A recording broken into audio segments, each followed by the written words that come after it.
स्कूलों पर ताले लगाए जा रहे हैं और वहाँ पर शराब की दुकानें घर घर खोली जा रही हैं, नशे की पुड़ियाँ घर घर बेची जा रही हैं, युवाओं को बर्बाद किया जा रहा है। जो सरकार नौकरियां नहीं दे सकती, शिक्षा नहीं दे सकती, ज़मीनें हड़प रही है, खेती किसानी को बर्बाद कर रही है, वो सरकार केवल नशा दे सकती है। एक दिल्ली वो जो अर्बन एक्सटेंशन के नाम पर जो ज़मीनों की लूट, 2-2 1.5 रुपए गज जमीनें लेकर आलीशान वहाँ पर कोठियाँ बनी है, आलीशान वहाँ पर बंगले बने हैं और इंस्टीट्यूशंस बने हैं, और वहाँ का जो किसान रहा वो किसान आज छोटी छोटी कोठरियों को किराए पर देकर नरक में जीने को मजबूर है। हम तो देखते हैं ना, पूरे दिल्ली देहात में हम घूमते हैं, हमारे भाई साहब यहाँ बैठे हुए हैं, हमारे भाई साहब जो महावीर जी दशकों से लड़ाई लड़ रहे हैं प्रदूषण के विरुद्ध। सारा दिल्ली का कचरा, सारा प्लास्टिक फेंक दिया गया दिल्ली देहात के दरवाजों पर, और वो जहर हर घर में कैंसर का पेशेंट पैदा कर रहा है। वो जो प्रदूषण का जहर है जिसके लिए लगातार ये लड़ रहे हैं, और दूसरी तरफ पूरे दिल्ली का कचरा गीला और सूखा, कहीं सनौट में जाकर अंबार लगा दिया है और कहीं पर जगह जगह पर ये ढेर बनाते जा रहे हैं। और डेवलपमेंट के नाम पर आप चले जाइए रोहतक रोड पर, मुंडका की सड़क का जो हाल है, और आज से नहीं दशकों से हम देख रहे हैं, घुटनों घुटनों पानी में लोग वहाँ पर चलने को मजबूर हैं। अभी अर्बन एक्सटेंशन के नाम पर लोगों की कौड़ियों के मोल ज़मीनें लेकर एक UER रोड बनाया गया है, जिसे ये कहते हैं अर्बन एक्सटेंशन रोड बनाया गया। कहा गया कि ये अर्बन लाइफ को डिस्टर्ब किए बिना बाहर का ट्रैफिक बाहर जाएगा। लोगों की ज़मीनें ली, कौड़ियों के भाव, वहाँ के बच्चे बेरोजगार हुए, वहाँ का प्रोडक्शन ख़त्म हुआ, वहाँ के लोगों का, किसान का दर्जा बहुत पहले 90s में ख़त्म कर दिया गया, जब पहली बार बीजेपी सरकार आई थी। ना उनको किसी तरह की MSP का कोई एश्योरिटी है, जो कि हरियाणा के किसानों को है, पंजाब और दिल्ली इसके यूपी के किसानों को है। दिल्ली के किसानों के पास कोई अधिकार नहीं है, दिल्ली के किसानों के पास ना कोई सुविधा है, ना कोई कर्जे की गारंटी है, केवल ज़मीनों की लूट है। अभी ये लैंड पुलिंग के नाम पर तमाशा खड़ा किया जा रहा है। लैंड पुलिंग के नाम पर जिस लैंड पुलिंग को ठुकरा दिया पंजाब ने, जिस पुलिंग के नाम पर गुजरात को बर्बाद किया गया, उसी लैंड पुलिंग को यहाँ पर दिल्ली में थोपा जा रहा है। और दुर्भाग्य देखिए, लोगों की अज्ञानता देखिए, बीजेपी के कुछ सपोर्टर धरने पे बैठे हुए हैं कि लैंड पॉलिसी लागू करो, जल्दी लागू करो, हमसे छीन लो। मैं कई बार उनको कहती हूँ, मेरी कई बार बहस होती है, भाई दुनिया का पहला आंदोलन मैं ऐसा देख रही हूँ कि धरना इसलिए नहीं हो रहा कि हमारी ज़मीनें मत लो, तुम कह रहे हो हमारी ज़मीनें ले लो। वहाँ पर MP भी आते हैं, MLA भी आते हैं, काउंसलर भी आते हैं, मंत्री भी आते हैं, हाँ हम तुम्हारे साथ हैं, क्यों नहीं होंगे साथ।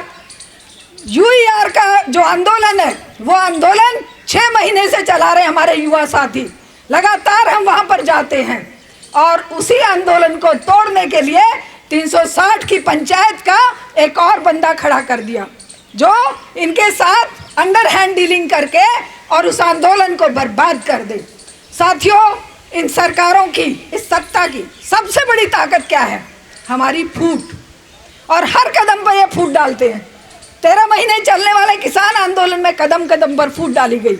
अभी एक छोटा सा आंदोलन UER के लिए, अर्बन एक्सटेंशन रोड जो बॉम्बे तक गई है, हमारे दिल्ली वालों पर कहीं पर भी टोल टैक्स नहीं लगता था।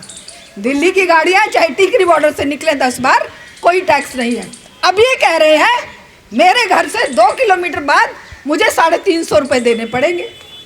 उस UER के पास रहने वाले जितने भी गांव हैं, जो भी उस एरिया से गुजरेंगे, वो सब 350 रुपये टोल टैक्स भरेंगे।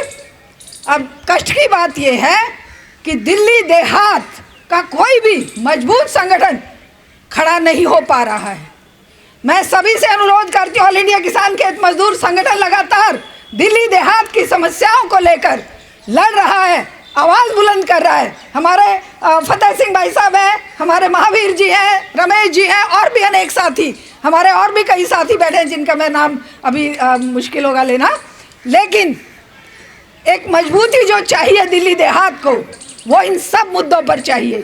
जो नरक जीवन बनाया जा रहा है, बची खुची ज़मीनों को हड़पने के लिए लैंड पॉलिसी जैसे जो नियम लागू करने की बात की जा रही है, जिस तरीके से स्कूलों पर ताले लगाए जा रहे हैं। अक्सर जब मैं गांव में जाती हूँ, क्योंकि हमारा दिल तो शिक्षा से जुड़ा हुआ है, क्योंकि हम तो शिक्षा जगत में 40 साल काम किए हैं। मैं पूछती हूँ ये बिल्डिंग कौन सी है? बोले जी कभी ये स्कूल होता था। अब क्या हो गया? अब तो बंद है। हर गांव में लगे हुए ताले, स्कूलों पर ताले लगाए जा रहे हैं और वहाँ पर शराब की दुकानें घर घर खोली जा रही हैं, नशे की पुड़ियाँ घर घर बेची जा रही हैं, युवाओं को बर्बाद किया जा रहा है। जो सरकार नौकरियां नहीं दे सकती, शिक्षा नहीं दे सकती, ज़मीनें हड़प रही है, खेती किसानी को बर्बाद कर रही है, वो सरकार केवल नशा दे सकती है। तो मेरी युवा साथियों से और दिल्ली देहात के खास करके इन बच्चों से ये अनुरोध है। अभी मैं देख रही थी, पिछले संडे में गई थी, तो यूईआर के आंदोलन में टोल विरोधी मोर्चा बना हुआ है और वो युवा बच्चे हैं। तो हम अनुरोध करते हैं हमारे नेतागणों से भी कि इस आंदोलन को सपोर्ट करना और दिल्ली देहात को नरक बनने से बचाने का हमारा सबसे बड़ा जिम्मा है और उसके लिए हमें एकजुट होकर आवाज़ बुलंद करनी चाहिए। और ऑल इंडिया किसान खेत मजदूर संगठन जो 13 महीने के लिए रीढ़ बना रहा किसान आंदोलन की, वरना वो कब का बिखर गया होता। ये आंदोलन की जो राजनीति, आंदोलन का जो जन आंदोलन का जो हमारा एक जज्बा है, उस जज्बे को हर जगह पर हर समय लेकर आगे बढ़ने के लिए केवल AIKK-MSC है और उसी को लेकर हम दिल्ली देहात में भी बड़ा एक संगठन खड़ा करेंगे। इसी के साथ इनकलाब जिंदाबाद, किसान मजदूर एकता